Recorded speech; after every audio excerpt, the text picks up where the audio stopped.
Je vous invite à ouvrir avec moi votre traduction en Acte 8, paragraphe 33.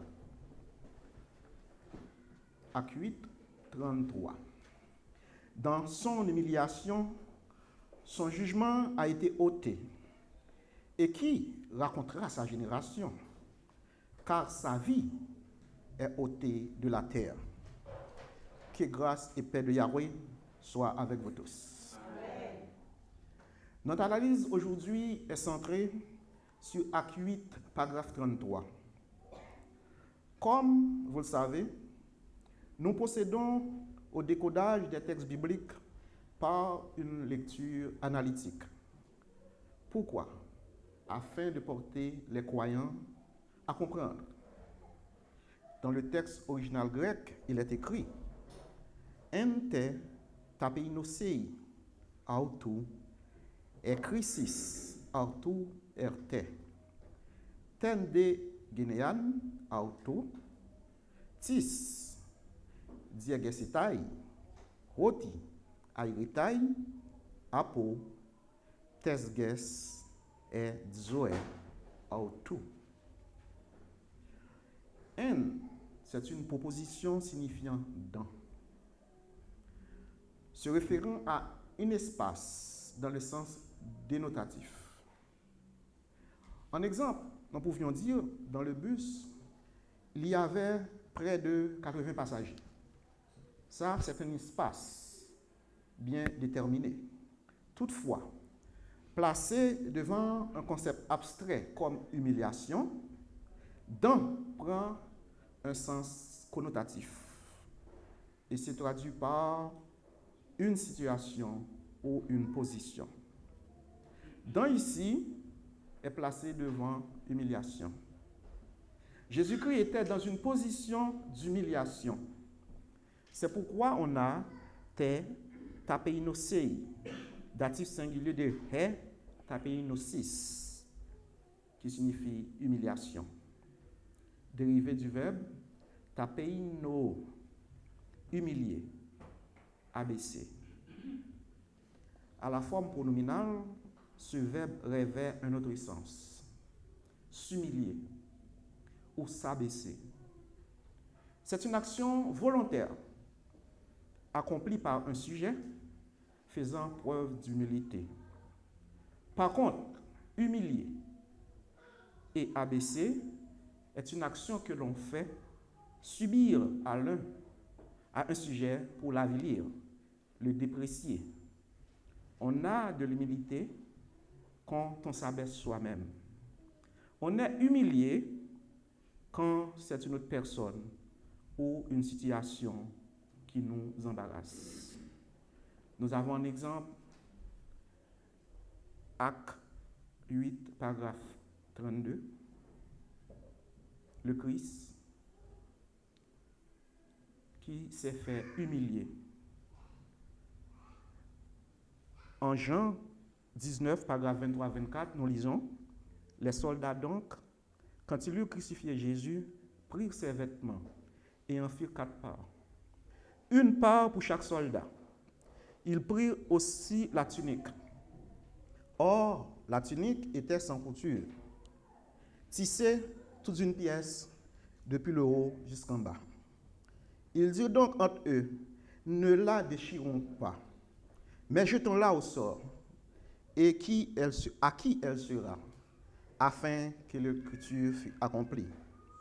Qui dit, ils ont partagé entre eux mes vêtements, et ils ont jeté au sort sur ma robe.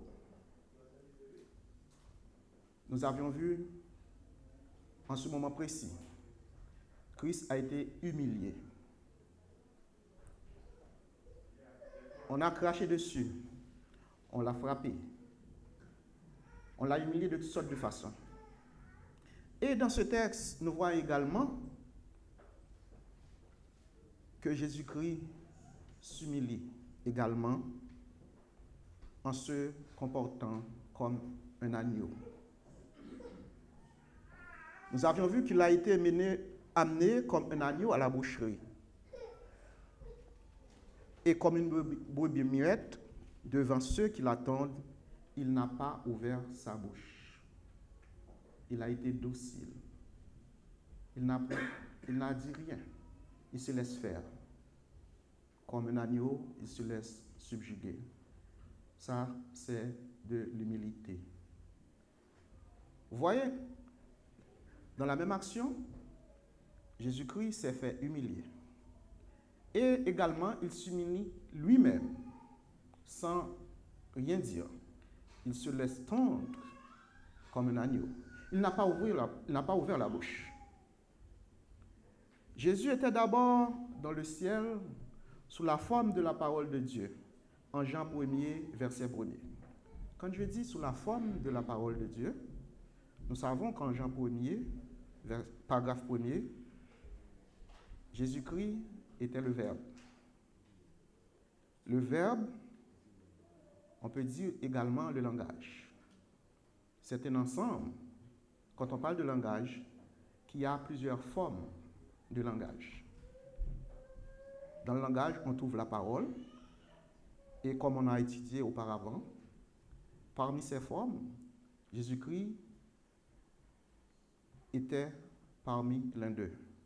Il s'est humilié en acceptant de prendre un corps mortel, en passant par une femme issue de la nature pécheresse, afin de nous sauver de la condamnation du péché. Puisque pour sauver une personne d'un poison, l'antidote doit provenir du poison lui-même. Philippiens 2, paragraphe 8. Et étant trouvé en figure comme un homme, il s'est abaissé lui-même, étant devenu obéissant jusqu'à la mort et à la mort à la croix. Ensuite, le Christ a enduré plusieurs situations humiliantes. Pourquoi? Par amour pour nous. Joseph, le fiancé de Marie, voulait rompre ses fiançailles à la suite de la grossesse de cette dernière, car ce fut une forme d'humiliation pour ce couple. Nous avons également un autre fait. Après la naissance de l'enfant, Marie et Joseph ont été contraints de fuir Bethléem en se réfugiant en Égypte à cause de la persécution d'Hérode qui voulait tuer l'enfant. Matthieu 2, paragraphe 13. Il a été arrêté comme un brigand par des soldats armés d'épées et de bâtons. Luc 22, paragraphe 52. Nous voyons que les soldats lui ont mis une couronne d'épines sur la tête en se moquant de lui. Ils lui crachaient au visage, ôtaient ses vêtements, le forçaient à porter sa croix et le crucifiaient. Matthieu 27, paragraphe 28 jusqu'au paragraphe 30. Chers amis, si vous êtes victime d'humiliation, de discrimination, de racisme, de haine, il ne faut pas vous laisser abattre. Il ne faut pas vous sentir inférieur. Il ne faut jamais abandonner, car il y a quelqu'un qui vous aime et qui vous estime à votre juste valeur. Son nom est Yahweh. Il nous a tous créés à son image, c'est-à-dire à sa ressemblance.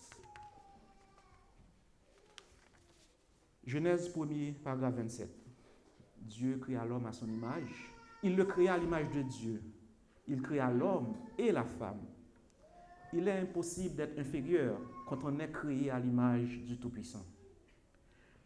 Peu importe votre couleur. Quand on parle de couleur de peau. Notre langue, notre culture, ou encore la religion à laquelle nous choisissons d'adhérer, notre rang social. Nous avons tous la même couleur de sang qui coule dans nos veines. Et une âme suscitée par le souffle d'Élohim, Genèse 2, paragraphe 7, Yahweh, Elohim, forma l'homme de la poussière de la terre. Il souffla dans ses narines un souffle de vie, et l'homme devint un être vivant. Comme on vient de dire, mes chers amis, quelle que soit la couleur de ta peau, ta culture, ta religion, ton rang social, nous avons tous la même couleur de sang qui coule dans nos veines. Chers amis, vous êtes une créature spéciale. De toutes les créatures qu'Elohim a façonnées, l'être humain est la seule qui soit dotée de son souffle. C'est pourquoi il faut toujours relever la tête et rester fidèle à vous-même. Car après l'humiliation vient l'honneur. Quand on est contraint à l'humiliation, il faut garder espoir. Lorsqu'il fait plus sombre, c'est à ce moment que la lumière du jour pointe à l'horizon. Ayez la foi, mes chers amis. Bien souvent, il y a des choses qui vous arrivent dans la vie. On arrive même à douter de la présence de Dieu dans nos vies. Des fois, ma mère disait, est-ce que je suis le fils de celui, j'ai même oublié son nom, c'est quelqu'un qui travaille avec Dieu pour former l'homme. C'est-à-dire qu'il n'est pas le fils de Dieu. Bien souvent, on pense de même. Pourquoi ça arrive à moi? Mes chers amis, quelles que soient les difficultés de la vie, ayez toujours espoir. Ayez toujours confiance en quelqu'un qui est prêt à vous seconder, à vous tenir la main. Même si vous ne le voyez pas, il est là. Pourvu que vous y croyez.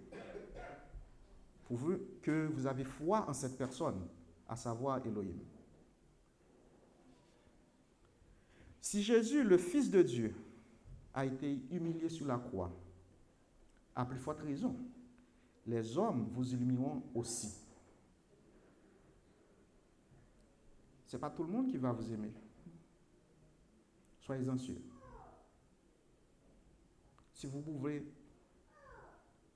prendre conscience de cela, vous pouvez vous conforter en disant, Jésus-Christ lui-même, quand il a été sur terre, ce n'est pas tout le monde qui l'aimait.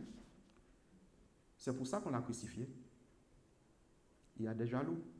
Il y en a qui ne croient pas en lui. Que dire de nous, pauvres humains?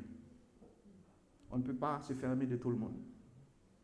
C'est pour cela, dans la diversité, ayez confiance en Dieu. Il faut toujours garder espoir lorsqu'il fait plus sombre. C'est à ce moment que la lumière du jour pointe à l'horizon. Aucune tentation ne vous est survenue qui n'ait été une tentation humaine, comme on voit en 1 Corinthiens 10, paragraphe 13. Et Dieu est fidèle, qui ne permettra pas que vous soyez tentés au-delà de ce que vous pouvez supporter. Mais avec la tentation, il fera aussi l'issue afin que vous puissiez la supporter. Quoi qu'il vous arrive dans la vie, Yahweh est là. Il vous supporte. Jamais il ne vous laissera tenter au-delà de vos forces. Des fois, on voit des gens qui se suicident. Pourquoi? Parce qu'ils n'ont pas confiance en Dieu. Ils n'ont aucun espoir. Pour eux, c'est la fin. Le fruit de l'humiliation de Jésus-Christ est l'évangile formé de sa mort, son ensevelissement, sa résurrection et son apparition. Personne ne pouvait accomplir ces choses. Dans son humiliation, il a clamé son innocence à Yahweh. Mon Elohim, pourquoi m'as-tu abandonné? Yahweh a détourné son regard du crucifié qui était devenu le péché sur le bois. Qu'est-ce qu'on peut déduire là-dessus? Que Yahweh ne prend point plaisir à l'iniquité. Jésus-Christ était son fils. Il peut dire, c'est mon fils, je ne l'abandonne pas. Il n'abandonne pas Jésus. Comme Jésus, à ce moment-là, représentait le péché. Il n'est pas un pécheur. Il s'est fait pécher pour l'humanité. Il a pris sur son dos le péché de l'humanité. Yahweh s'est tourné du péché, pas de Jésus-Christ. Parce qu'on savait tous que Jésus-Christ est innocent. Il n'a point péché durant toute sa vie. C'est pour ça qu'on dit il s'est fait pécher. Ça ne veut pas dire qu'il est pécheur.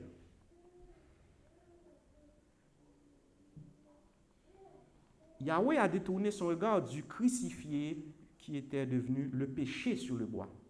Étant pendu, Christ incarnait la malédiction pour notre salut. Galates 3, paragraphe 13.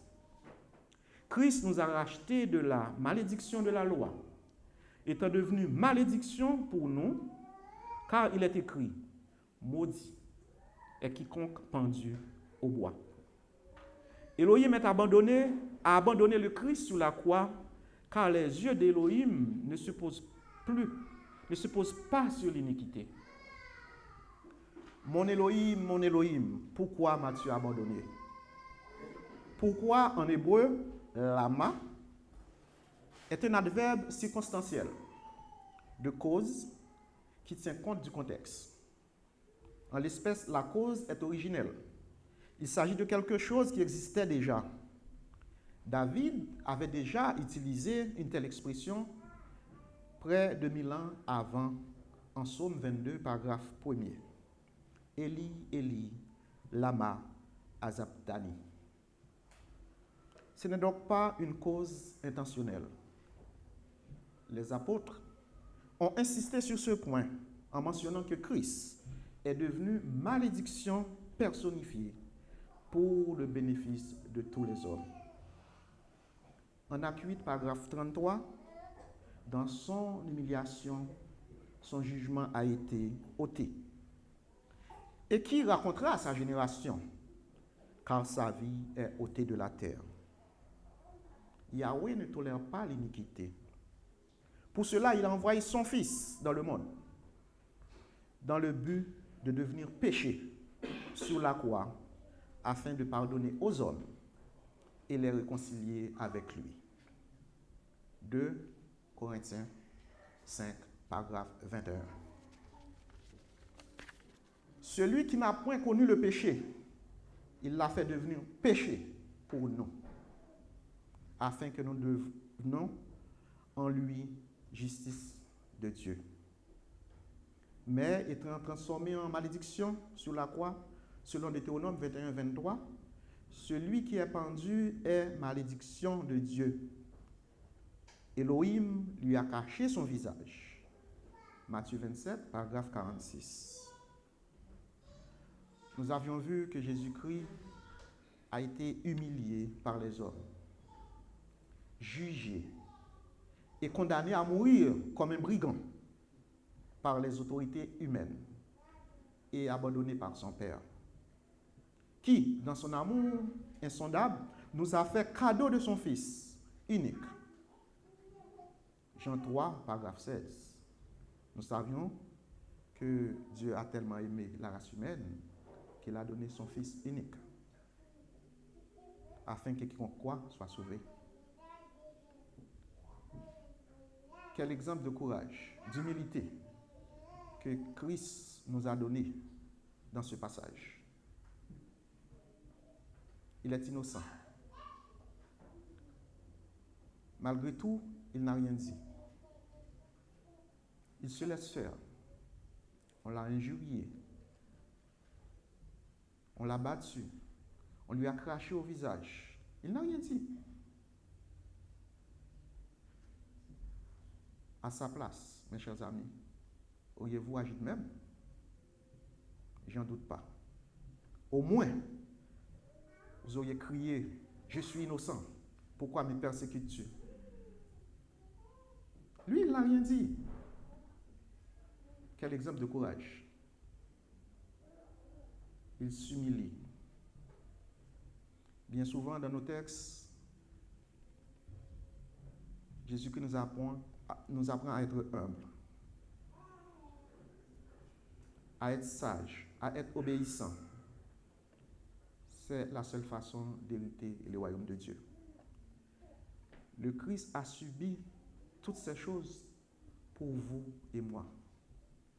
Il vous adresse un appel important aujourd'hui. Il vous fait savoir que son humiliation a un résultat qui procure la vie. L'évangile contenant les 4 éléments: la mort, l'ensevelissement, la résurrection et l'apparition de Christ. Le produit de l'humiliation de Jésus-Christ constitue la base de la persuasion capable de vous sauver. Jésus, notre Rédempteur, vous appelle ce matin. Il vous dit qu'il a accepté de subir toutes sortes de souffrances parce qu'il vous aime et qu'il veut vous sauver de la condamnation du péché. Est-ce que vous en êtes conscient? J'en doute. Il est mort pour nous, pour vous, pour moi, pour l'humanité entière. La seule chose qu'il vous demande, c'est de lui ouvrir votre cœur en acceptant l'effet de son humiliation, à savoir l'Évangile.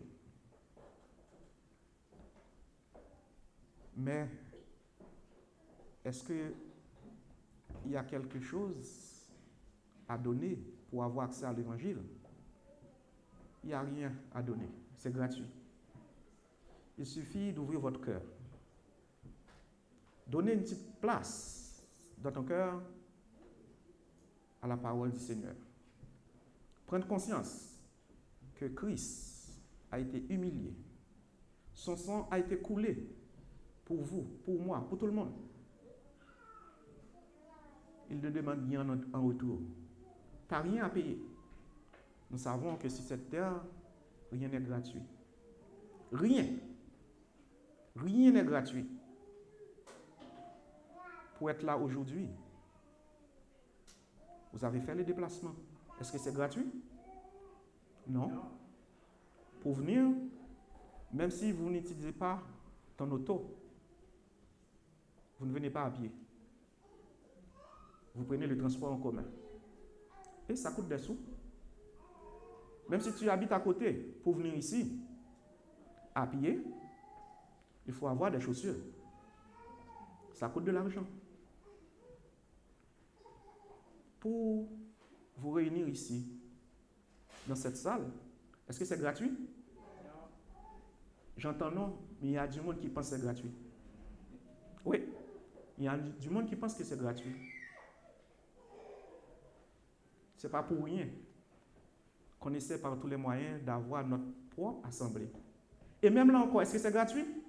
Non. Il faut avoir encore des sous pour avoir notre propre assemblée. Jésus-Christ a fait le sacrifice ultime. Il s'est comporté comme un agneau. Il n'a rien dit. Il se laisse faire. Pourquoi? Pour vous sauver. Pour que aujourd'hui, vous soyez là à écouter sa parole. Ne résistez plus à la voix du Seigneur.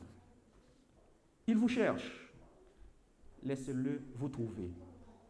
Il veut vous sauver, vous protéger et vous bénir. Accorde-lui la possibilité de vous aider. Mais il y en a qui se complaisent en disant, moi, je me suis déjà fait baptiser. Il n'y a qu'un seul baptême. C'est vrai. Il n'y a qu'un seul baptême, un seul Dieu, une seule foi. Mais l'avez-vous fait de la bonne façon? Avant d'être baptisé, qu'est-ce que vous aviez entendu? Nous avions vu un exemple, l'eunuque. Il lisait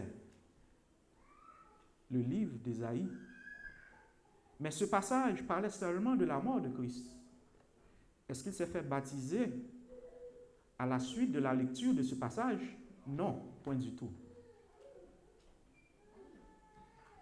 Il a eu accès à Philippe, un serviteur de Dieu, pour lui prêcher l'évangile, pour lui faire comprendre que Christ est mort, qu'il a été enseveli, qu'il est ressuscité et qu'il est apparu à ses faces. C'est sur la foi de cette prédication que l'eunuque s'est fait convertir. Hébreux 4, paragraphe 7. Dieu fixe de nouveau un jour. Aujourd'hui, en disant dans David, si longtemps après, comme il est dit plus haut, aujourd'hui, si vous entendez sa voix, n'endurcissez pas vos cœurs, qu'il en soit ainsi. Je vous invite à vous joindre debout avant de terminer. Prions.